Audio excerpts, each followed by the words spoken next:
Ladies, I am so proud of you. You've done this with authenticity, with grace, with raw talent, and you managed to shine in every room you enter, and I'll always love you.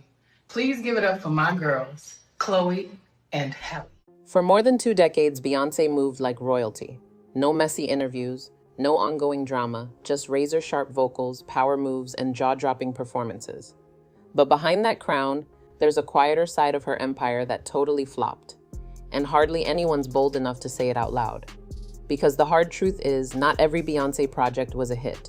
Some of her biggest business plays quietly vanished. Fashion lines, perfume drops, brand collabs, they launched with fireworks and big promises, then evaporated like they never existed. And yes, the hive stayed silent on those losses. Here's the deal.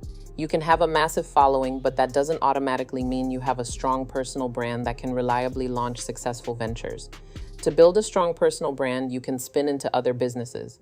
You need real connection with your audience.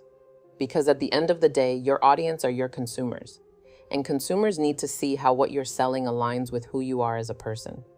In Beyoncé's case, she may be one of the biggest names on the planet. But when it came to brand ventures outside music, there are cracks. Let's walk through them. Beyonce and Sydney Sweeney are virtually the same age. They're both old.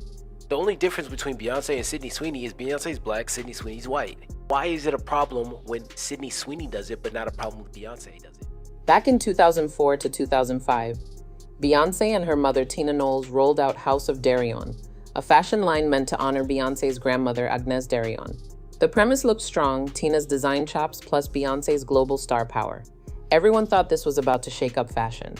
They launched with all the hype, runway appearances, big deals, Beyoncé strutting pieces, the celeb buzz. But when the clothes actually hit the racks, people weren't feeling it. Fans and critics called the styles cheap, off-trend, and just confusing. Some items looked like leftovers from early 2000s fashion chaos. Sales tanked, and just like that, House of Darion quietly disappeared. So what happened? From the outside, it looks like a brand built on star power rather than a clear fashion identity. Designs lacking a coherent aesthetic or luxury quality. Rather than setting trends, critics said the line chased them. By 2012, the junior line, Darion, was discontinued, and the main label faded without a formal shutdown. To sum it up, Beyoncé ran the music charts like a boss, but in fashion, the playbook was completely different. You know what's funny about Beyonce? She encourages single ladies to have fun, supports promiscuous behavior in her music, and perpetuates the I don't need a man mentality. And when she's done recording, she goes home to her husband and her children, who, by the way, Jay-Z cheated, right? Yes. Okay, all right. The junior line vanished like it never existed. The main line pulled the plug quietly and completely. No press release, no goodbye, no explanation, just gone. The industry insiders later told outlets that the brand had chased trends instead of setting them. Then in 2010, Beyoncé lit up the beauty world with her debut fragrance, Heat. And for a moment, it exploded. Reportedly cleared hundreds of millions globally, topped celeb scent charts, the whole nine. It wasn't a vanity spritz, it was a legit retail force. But hold on, that initial blaze didn't stick. The flankers, Heat Rush, Pulse, Midnight Heat couldn't capture the same spark. The celebrity fragrance wave went from hot to overcrowded overnight, and suddenly every aisle smelled like somebody famous. Shelf space got brutal. Retailers did their seasonal resets, and Beyoncé's bottles started drifting toward the markdown end caps. Clearance is where brands go to be forgotten. It was one guy. Lip sync gal on stage. Did I say anything false? If Beyonce did what Chris Brown was doing, would there be uproar? Why the cool down? Star power launches. Staying power requires more. You need fresh juice stories, packaging evolutions, real-world usage moments, and a drumbeat of micro-launches tied to seasons and culture, not just one hero ad and a prayer. The category also pivoted under her feet. Niche houses and influencer-led scents stole mindshare, DTC bundles ate department store traffic, and consumers chased authenticity over endorsement. Without ongoing narrative, how she wears it, when she reaches for it, why this flanker exists, the line read like more of the same. The story reads, big initial splash, smaller follow-ups, fading shelf visibility. Launching off a name opens the door. Building a fragrance world keeps people inside. In 2015, Beyoncé made another leap, this time into the wellness wave. She and her trainer, Marco Borges, launched 22 Days Nutrition, a clean, plant-based, gluten-free, soy-free meal plan and delivery service. The promise sounded strong. Beyoncé style going vegan and plant-based. Year-old girl who had been flown to the United States without parental supervision or a chaperone, brought to a grown man's office in a large corporate Manhattan building. Everybody knew when she flew in. Delivering meals you could buy, something aligned with lifestyle. But the backlash? Instant. Nutrition experts criticized the plan's low-calorie structure, calling it potentially dangerous and straight-up malnourishing. The public health warnings came in fast. The positioning also boxed it in. 22 days reads like a detox sprint, not a sustainable habit. Great for a New Year rush, weak for the other 11 months. Pricing and logistics didn't help either. Subscription fatigue is real, and the brand didn't build enough community rituals or everyday content to keep people locked in beyond the initial challenge. By late 2016, the hype around 22 days faded.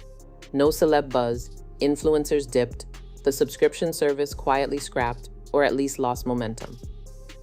I was there the day she got signed. Everyone was talking about it, and the 6 hours that she spent with him, and the 4 hours that she spent alone with him, with no parental supervision. They still pushed powders, bars, and a few pantry SKUs, but the movement energy was gone. What started as a sleek detox empire got reduced in public view to a meal planner no one was talking about. This is a textbook case of good concept plus star power plus zeitgeist equals initial attention, but missing the deeper connection to sustain it. The consumer didn't see Beyoncé lifestyle I can touch and live with long term. Without consistent personal here's how I actually eat this every week moments, the novelty faded. Then came Ivy Park. In 2016, Beyoncé jumped into athleisure with this fashion collab brand. Initially, she partnered with Sir Philip Green. The launch sold out in hours, racks emptied, the buzz was real. Collections felt like events, tight capsules, bold color stories, heavy celebrity seating, lookbooks with that glossy Parkwood finish. But behind the scenes, messy. I stopped a major thing for Beyonce. Didn't even get a thank you. But now everybody's Why is everybody calling me now? By 2018, Philip Green was hit with serious allegations. That forced Beyoncé to buy back his 50% stake to keep Ivy Park from imploding. The media called it a power move, but fashion insiders weren't buying the rebound. Retailers got spooked. The buzz died down. And the brand's drop-only rhythm, great for hype, didn't build everyday habit. Fit and pricing chatter didn't help either. Fans loved the visuals, but some complained about sizing consistency, premium tags, and pieces that felt more red carpet gym than real-life gym. The resale pop after early capsules also fizzled as supply caught up and demand cooled. In 2019, Beyoncé relaunched Ivy Park through a partnership with Adidas. Big drop, instant sellout again. But the momentum didn't stick. According to the Wall Street Journal, Ivy Park brought in only about $40 million in 2022 against an internal target of roughly $250 million from Adidas. That's a major miss, and analysts said the line was losing money for Adidas. By early 2023, the Adidas-Beyoncé partnership ended. The official line, creative differences. The less spoken truth, sales tanked, inventory piled up, and the sportswear giant couldn't get the ROI it expected. In other words, Ivy Park proved that star power plus flash doesn't automatically equal a sustainable brand. The hype sold the first wave, but the ecosystem, repeat purchase, community rituals, durable product market fit never locked in. Beyoncé didn't stop at products, she built Parkwood. Under that umbrella, film production, artist management, labels, visuals, for films. In 2008, Beyoncé appeared in Cadillac Records as Etta James.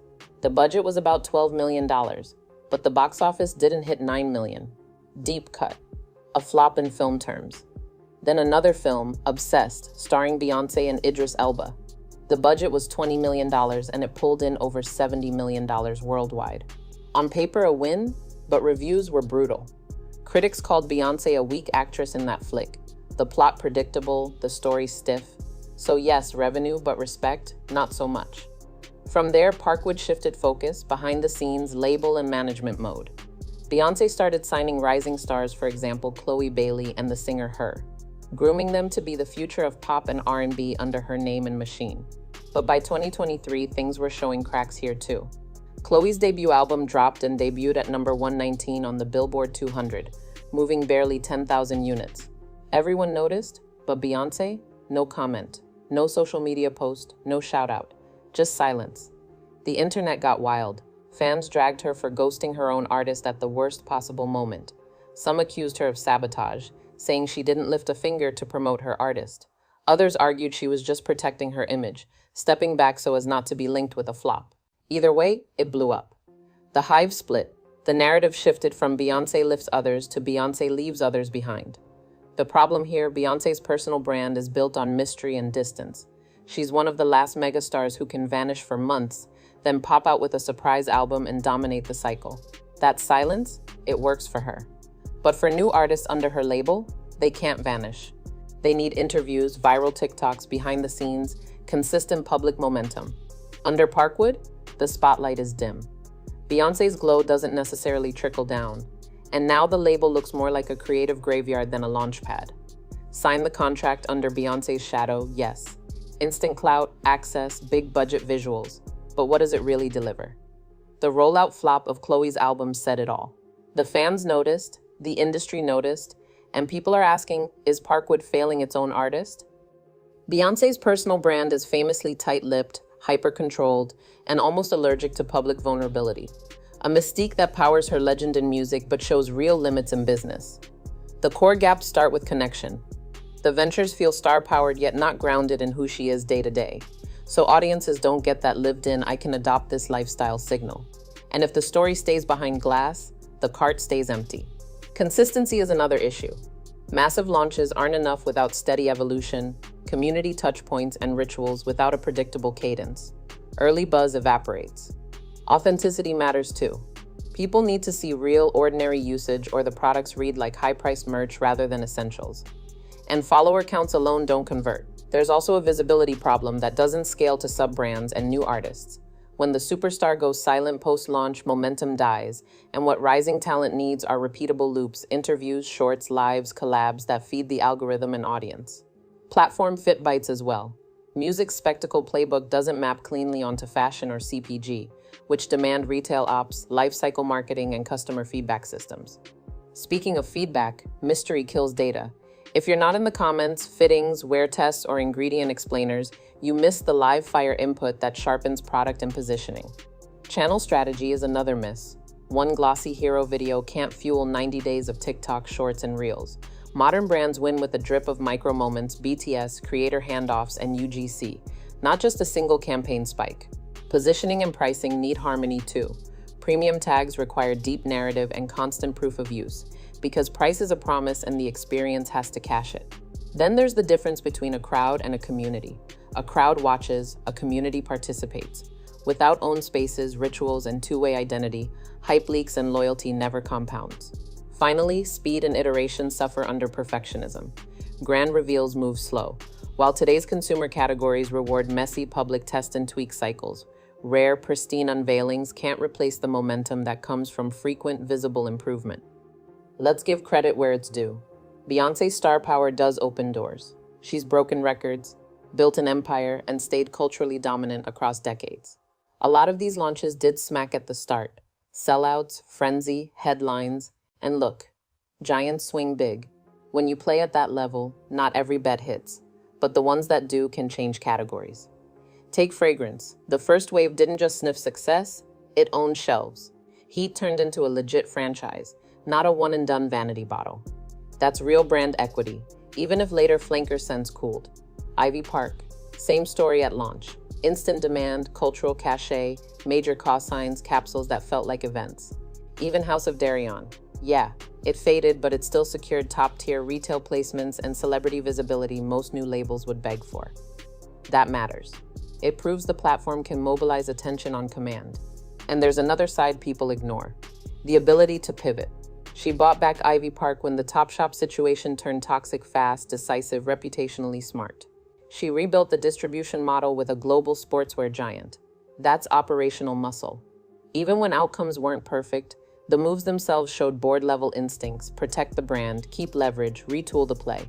Plus, the production machine around her, visual rollouts, campaign creative, merch moments tied to touring, regularly delivers gold standard execution. That ecosystem is a moat most celebrity ventures never develop. So this isn't Beyoncé fails at business. It's Beyoncé's music-first superpower doesn't automatically translate into every consumer category without deeper ongoing connection. The gap isn't talent or scale, it's fit and follow-through. Some plays bridged that gap for a while, others didn't. The foundation of her empire is strong, but it's built on spectacle, star culture, and surprise. That works brilliantly in music. But when you're trying to build ventures, brands, products, talent pipelines, you need more. You need connectivity, functionality, structure. The launches hit hard, big visuals, dramatic rollouts, bold promises. But the hype faded fast, partnerships dissolved, products vanished. That doesn't mean she can't flip the script. She absolutely could. But the data says fame might get you attention, but by itself, it won't build a lasting brand. That takes consistent strategy, real connection, and allowing the audience to feel they're in it with you, not just watching you from a distance. Let's be honest, Beyoncé stands like royalty behind glass. Stunning, untouchable. But in today's business or brand world, that distance isn't always an advantage. People don't just want glam, they want to feel part of something. They want authenticity, access, behind the scenes. Beyoncé's brand often puts up a wall, all shine, no soul. And when you're selling something beyond music, that disconnect becomes a serious red flag. So yes, Beyoncé may be untouchable in music, but in brand business, the foundation still looks a bit shaky. Are her ventures smoke and mirrors? Some of them exhibit that. Are they doomed? Not necessarily. One major pivot, one deep dive into connection, and the narrative could flip. So what do you think? Is Beyoncé's business empire just riding on a name? Or is it one major power play away from redefining the whole narrative? Drop your thoughts in the comments.